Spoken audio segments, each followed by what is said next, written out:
Imagine that we had a tube full of pins of different colors. You and I will play a game where we take turns removing pins. The stakes are high. This is a lava tube, and as we remove pins, the lava will slowly start flowing down. Here's how it works. You go first. On your turn, you stand underneath the lava tube.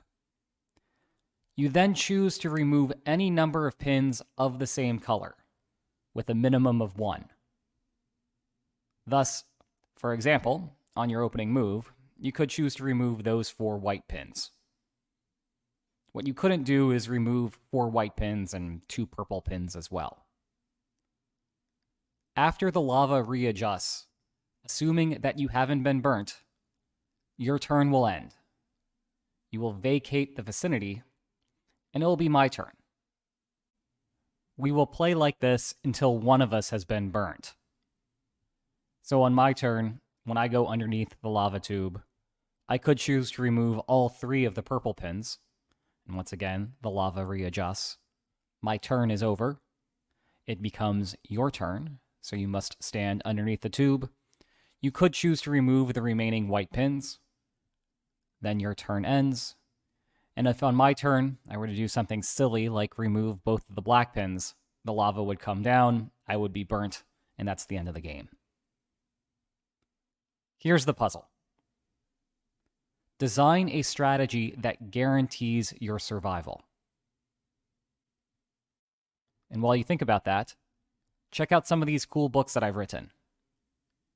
Your hint for today is to apply backward induction.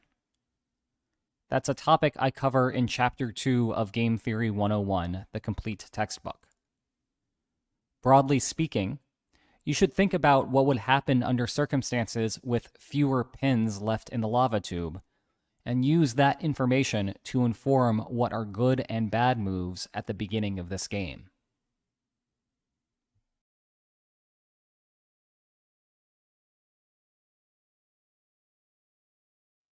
Are you ready for the solution?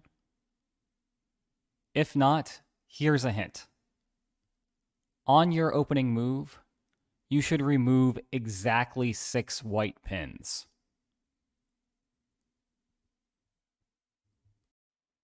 Are you ready now? Okay, let's solve this properly. The first thing to recognize is that the tube itself doesn't really matter.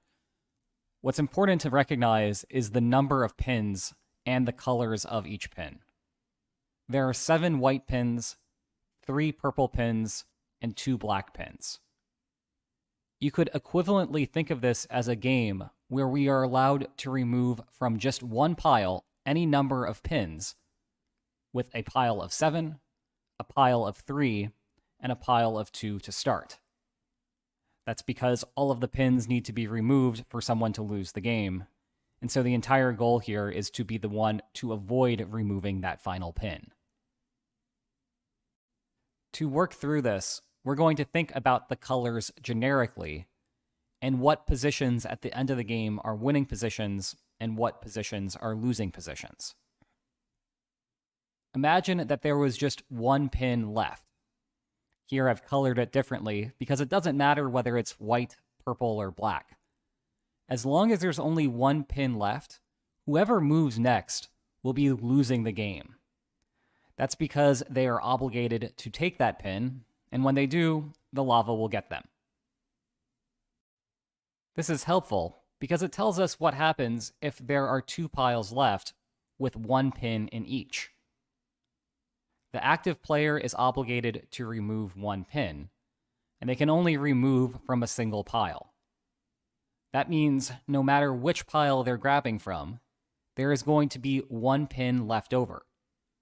And we know the player that moves when there's exactly 1 pin left will ultimately lose. As a consequence, this is a winning position. If you were to move with 2 piles of 1 pin each, you're going to ultimately win the game. And this tells us what happens when there are 3 piles left with exactly 1 pin in each. the active player here can only remove one pin. And as we see from before, the player that moves with two piles of one pin each will ultimately win. Consequently, this is a losing position. If we continue this process by analyzing increasingly complicated board states, we may eventually come upon a situation where if you remove some number of pins, you can force your opponent into a situation where they are obligated to lose. Let's see how that works out. What about a situation where there are exactly 2 pins in a single pile? Do you see why this is a winning position? If you remove just one, you will force your opponent into a situation where they must lose. As such, we can move this over into the left column. If you have the opportunity to move like that, you will ultimately win. What about a situation with a pile of 1 and a pile of 2? Do you see what to do here? Remember that we're thinking about these colors generically. You can actually replicate this position with a single item left by taking the entire pile of 2. And so, this situation of 1 and 2 is a winning position. How about a pile of 3? Well, if you take 2, you leave your opponent with a situation where they have only 1 item left, and they are going to lose. Thus, this is a winning position. What about 3 and 1? Well, once more, you can force this into a situation where there's just a single pin left. All you have to do is take the entire stack of 3. In turn, we have another winning position. Now let's look at some more exotic positions, like 1-2-1. Do you see what to do here? Now you can replicate this situation, where you have 3 stacks with 1 item each. All you have to do is remove 1 item from the stack of 2. Thus, this is another winning position. What about 2 and 2? There are only 2 options here. You can either remove a single item, or you can remove an entire stack. The problem is, those 2 situations both look like that over there, which means the player after you would ultimately win. In turn, no matter how you play a situation with 2 and 2, you are bound to lose. And so we move it over to the right column. What about 3 and 2? Well, if you remove 1 item from the stack of 3, you replicate the situation that we just looked at from before, and we know your opponent loses from there. Thus, this is going over to the left column. Now try 2, 2, and 1. Do you see how to win from here? If you remove the single item in the stack of 1, we're down to a situation where there's 2 and 2, and so your opponent will be losing. Thus, 2, 2, and 1 is a winning position. What about 1, 3, 1? Notice that if you remove 2 from the stack of 3, you replicate this position, where there is 1 item in all 3 stacks. Your opponent is doomed to lose from there, and thus we can move 1, 3, 1 over into the win column. Believe it or not, we only have to do one more step to solve this game. Think about 2, 3, 1. There are 6 different options that the active player has here. Unfortunately, all of them are going to result in the active player losing. One option is to take a single item from the stack of 2. But that puts the board into this situation, which means your opponent would ultimately win. Another option is to completely remove the stack of 2. That puts you into this position here, where you have a stack of 1 and a stack of 3. Once more, your opponent will win from there. Another option is to attack the stack of 3.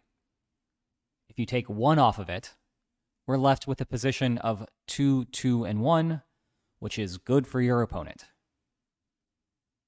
If you grab 2 from the stack of 3, that leaves us in a position of 1, 2, 1, which once more is a winning 1 for your opponent. And if you grab the entire stack of 3, we're down to a board position of 1 and 2, which is still no good for you. The final remaining option is to take the sole item in the stack of 1. But that leaves us with a position of 2 and 3, which once more means that your opponent wins. As such, if you play from a position of 2, 3, and 1, you are forced to lose from there. Do you see why that's everything we need to know to solve this game completely? Think back to the original situation. We have 7 white pins, 3 purple pins, and 2 black pins. If on your opening turn, you remove exactly 6 white pins, we're left with a stack of 3, a stack of 2, and a stack of 1. And whoever must move next cannot win from that position. Thus, by removing those 6 white pins, you have guaranteed yourself survival and victory in this game. Did you figure this one out? Let me know in the comments. And if you enjoyed this video, please like, share, and subscribe, and I'll see you next time. Take care.